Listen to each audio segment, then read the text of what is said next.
Hello everyone, let's solve LeetCode 1765 map of highest peak. So it's a very typical BFS problem. Let's take a look at this problem.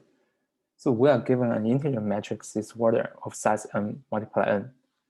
And if value is 0, then it's a length cell. If value is 1, then it's a word cell. So blue color cell is a word cell.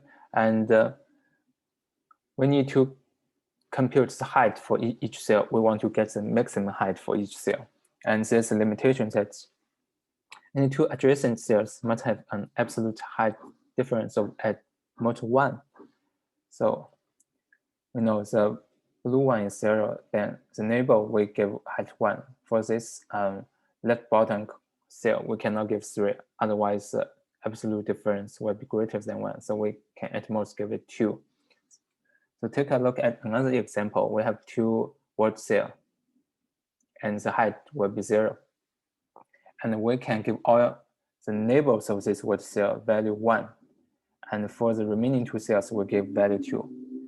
And from this example, we can find it's a very typical BFS problem. So at first, we can iterate all the cells in the input and can push the word cell into our queue.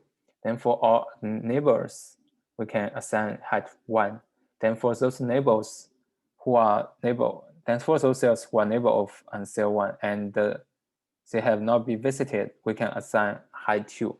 So we can use BFS here.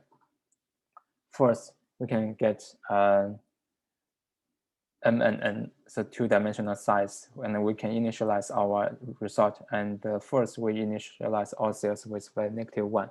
-1 here is very useful. It can also be used as a visited matrix.